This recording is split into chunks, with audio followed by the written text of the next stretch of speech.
fairly new release from Costco's Kirkland signature brand.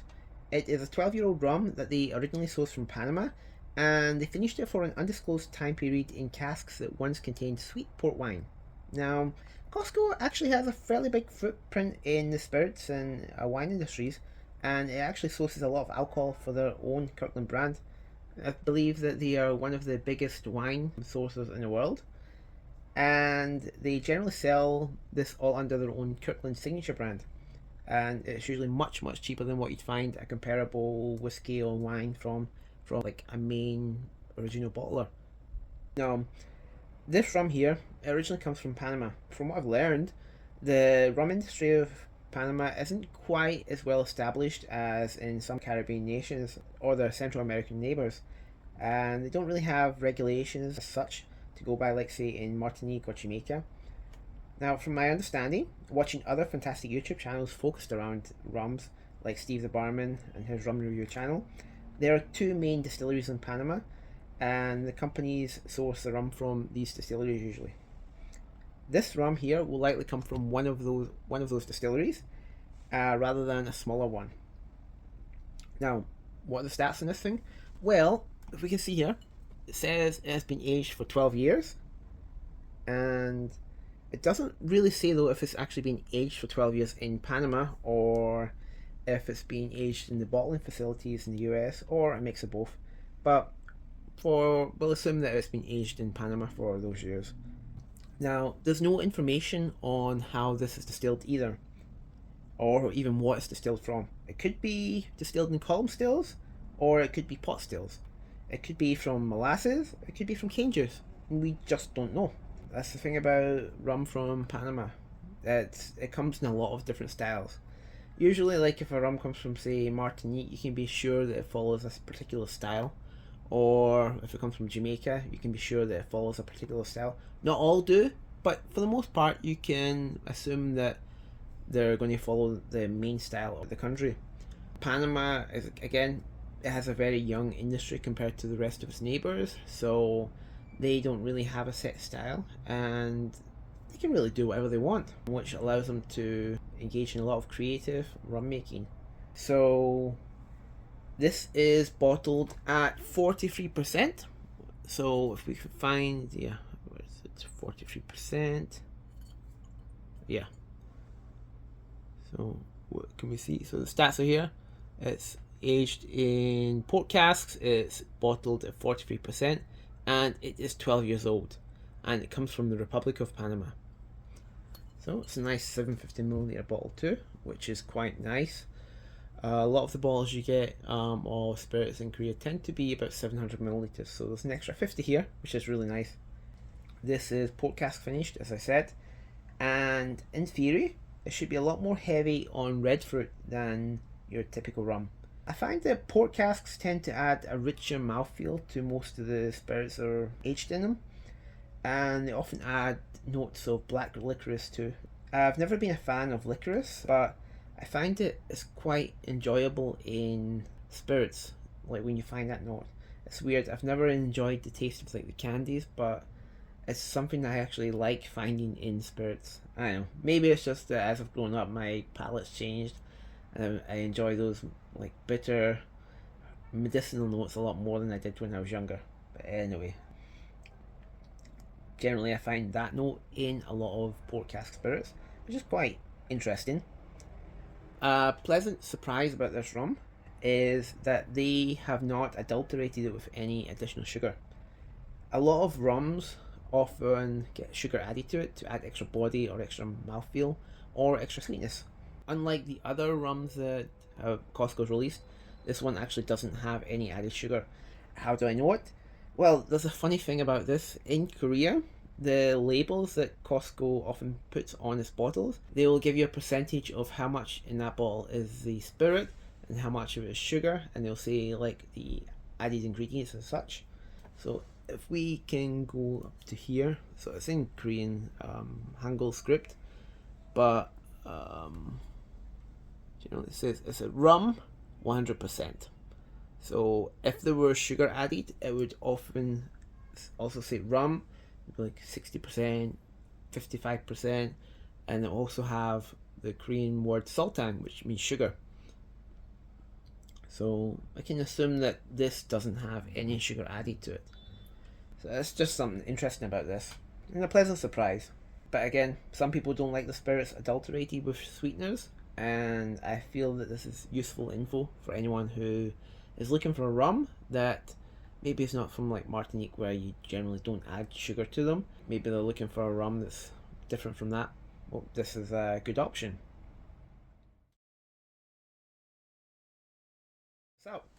So let's do a quick pour.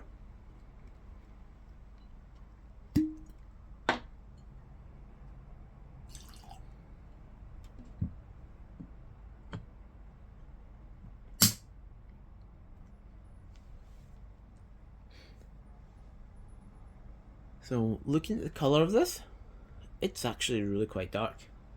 I would say auburn at least, and it's got some nice legs on it too. Can't be seen easily on this, but yeah, it's got some nice legs to it. But yeah, I'd say it's an auburn colour. So let's nose it. So on the nose, what I get is new leather. I often get this on any spirit really that's finished in a wine cask or a form of wine cask. Oloroso usually, but I also get on Port Cask too. With Oloroso, it tends to be a more of a like old leather note I get, whereas in the case of Port, I tend to get like a new fresh leather note on it, and I get that on this too. Yeah, new leather, cherries, damp wood, which is interesting. I say it's like wood, but like after, like imagine like you've left some wood out on like a garden, it's rained, and that smell after the wood's been rained on, it's kind of like that.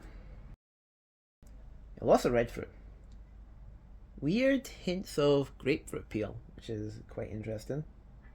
Vanilla, and yeah, licorice. But I would say this is more of a red licorice candy than anything else.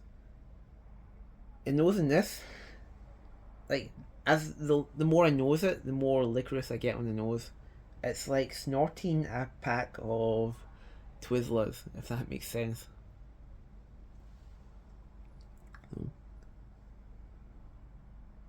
Yeah, red licorice.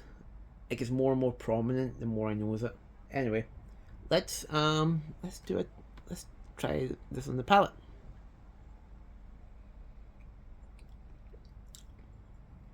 Yep, right away on the palate, I get dark chocolate, red fruits like raspberries.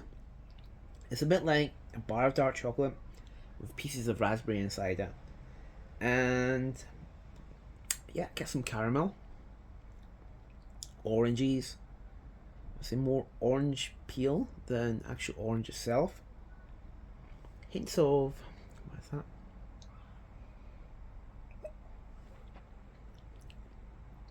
Yeah, pineapple. A little bit of pineapple. It's not a lot though. What's really interesting about this is it's actually quite waxy. I get a waxy note from it. Like almost like beeswax, but not quite. It's quite a bit thicker than I'd expect. Yeah, waxy.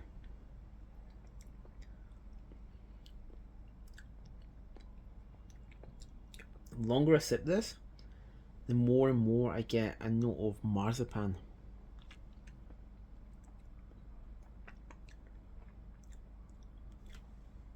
One more time.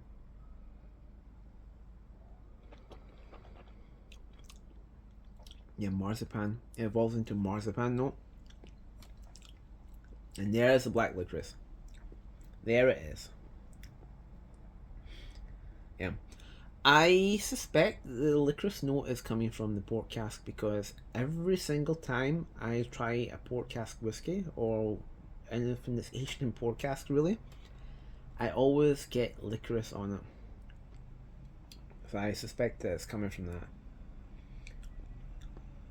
Last time I had a Port Cask rum was a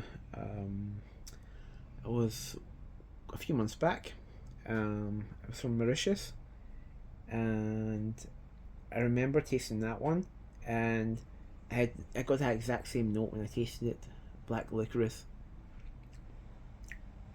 Anyway,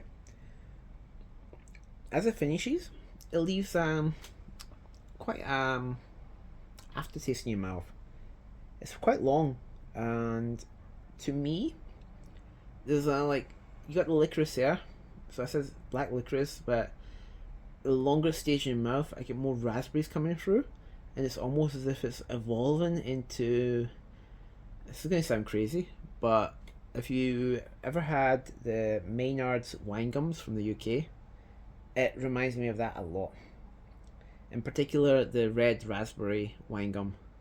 I get that note from this, which is really cool because that's also my favorite wine gum. That one and the blackcurrant one. But yeah, I get a red raspberry note from this on the finish. That black licorice, it kind of evolves into a red licorice raspberry wine gum note at the end of it. Yeah, one more time. This is good. A really good buy from Costco. It's really impressive. I do like it a lot. Now, overall, I feel that this is definitely a sipping rum. It's not a typical rum because of the port casks, but it takes in a direction that makes me feel that this would not work really well as in a mixer in most of the rum-based cocktails. You might be able to use this in some brandy-based cocktails like a sidecar in the place of brandy. It's got a feel to it that reminds me faintly of brandy. Again, I get that note from other port cask whiskies too, and I got that note from the other port cask rum I tried. I feel it's a spirit that if you appreciate any other spirit that's been aged in port casks, like say Scotch or bourbons. So for example, the Quinta Rubin or the Angel's Envy. If you like them, you're going to love this. I feel that it's a really good rum for anyone who likes those kind of spirits. I feel that you'll really enjoy this one. Anyway, I hope this was a useful tasting, and thank you again for watching. See ya!